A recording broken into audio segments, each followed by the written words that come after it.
Good afternoon. I hope you're having a great day. It's a pleasure to be with you. Missed you yesterday, but we will try to keep this up either every day or every other day.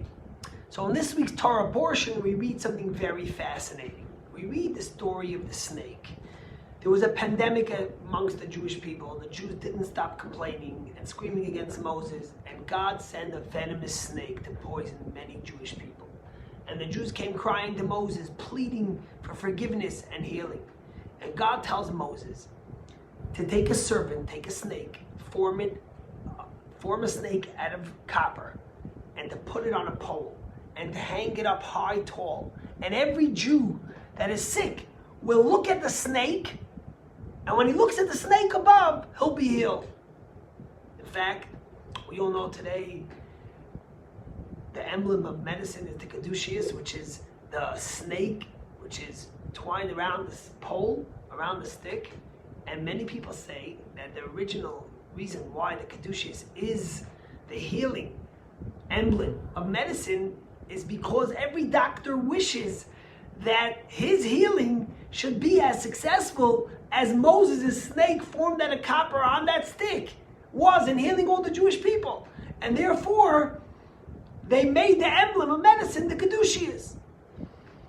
But the question is a great question. It doesn't make sense. If God wanted to heal the Jewish people, why would he ask them to look up at a snake? God is the one that heals, not the snake. In fact, the Talmud asked that exact question. The Talmud says, is it the snake that heals, or is it God? So the Talmud says, well, you know what? When the Jews looked up, they weren't really looking at the snake. They had to look above the snake at God, and God would heal them. Well, if that's the case, why tell them to look up at a snake to begin with and confuse them to maybe think that the copper snake was healing them? In fact, that's exactly what happened. The snake that Moses made, the copper snake on the stick, was saved for generations. But later on, it was distorted, and people thought that the snake actually saves.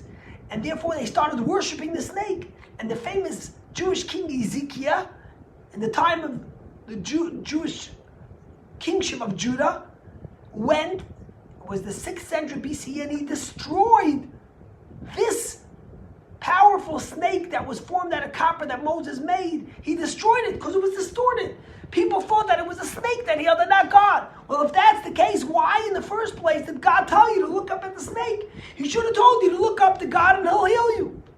What's even more so, and is perplexing, is the fact that the snake was the actual thing that bit them. How could you ask that snake to be the healing? Why should they look up at a snake when the snake is the one that hurt them to begin with? What I want to tell you is a fascinating talk the Lubavitcher Rebbe gave 67 years ago, in 1953. And the Rebbe's source of question was, where does evil come from? We all see evil and sadness and pain in the world. Where does it come from? Not why. That's a whole different theological question, but where does it come from? And the Rebbe basically explained what the Kabbalists tell us in a metaphor. What's the difference between a good book and a bad book? You read a book, you finish the book, you're sad it finished. It was so fascinating. It drew you with it. You traveled with the book. You were mesmerized. You're sad that it finished. You read another book, and you couldn't wait for it to be finished. It was a waste of your time, you feel.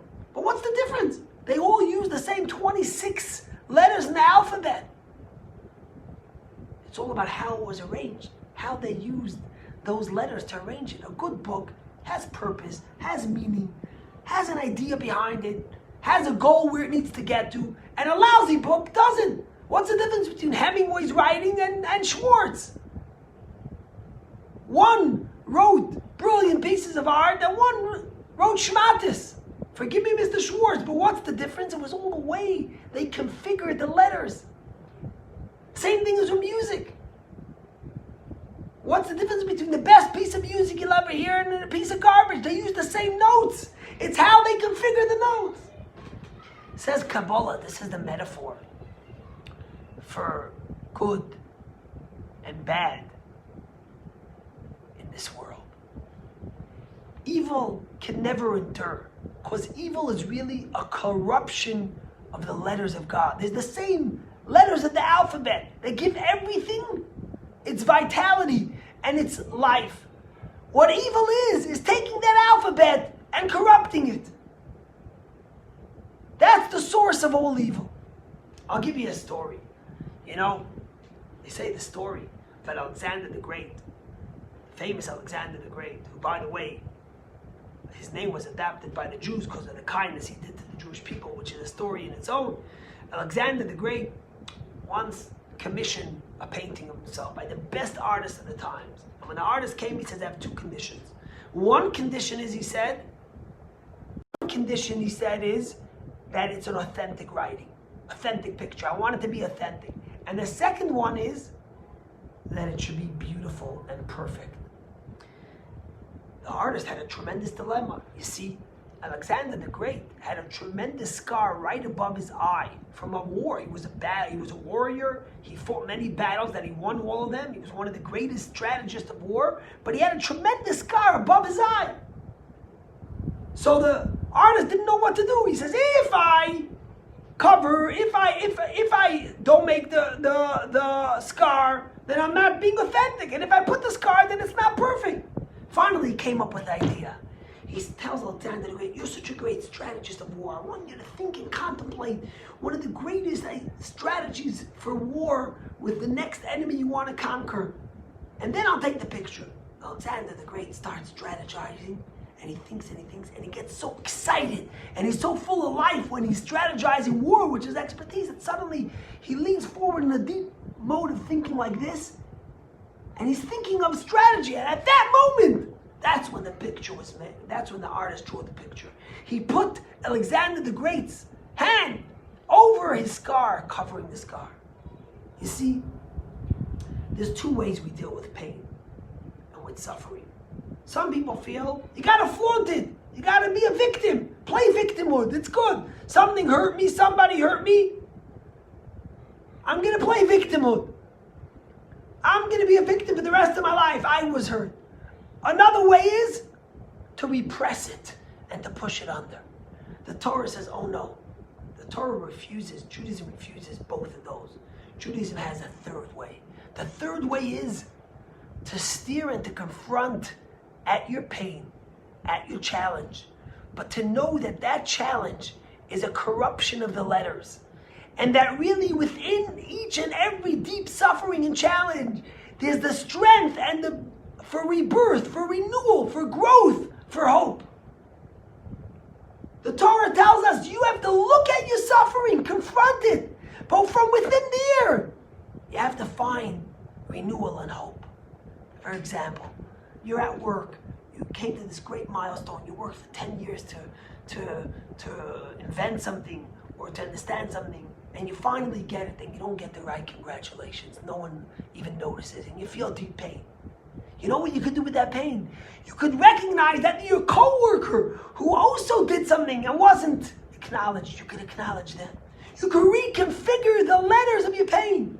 But you know how you do it? There's two ways. You could look at your pain from a lowly level down here in the world and see it the way it is, or you could look above at your pain from above.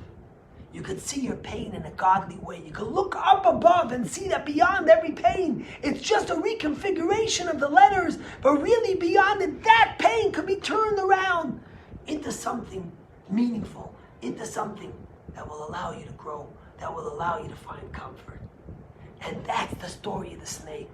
The snake is a metaphor for all the suffering in our life. Have you ever been bitten by a snake? Have you been hurt by a colleague, by a friend, by a parent, by a child? Have you been abused when you were younger, emotionally, physically, sexually, and there's so much pain within you? The Torah tells you the way to deal with the pain is not to cry victimhood or not to repress it. The Torah tells you to put that snake on a pole and look above, see the pain from God's way. And from God's way, see the pain and be able to use it as a springboard to find rebirth, to find a way to make it into something meaningful. That's why God tells Moses, you see, think about it. How do you cure someone until today when they get bitten by a snake? You take some of the venom of the snake and you put put it into the person. Think about Corona. We're all trying to find the vaccine. There's a resurge of yesterday was the first day that we had 50,000 new cases of Corona. In the U.S. for the first time, we're all desperate for a vaccine. But what are all the companies, Moderna and Pfizer, every company that's working on a vaccine, Johnson & Johnson, what are they using? They take a little bit of the actual virus and they inject it in the vaccine.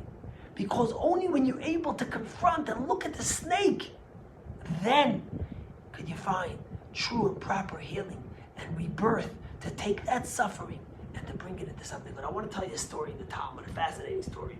Rabbi Hanina ben Dosa was one of the greatest sages in the Talmud and a miracle worker on his own. And Rabbi Hanina ben Dosa once came home right before Shabbos and he saw his daughter was sad. He says, "Why are you sad?"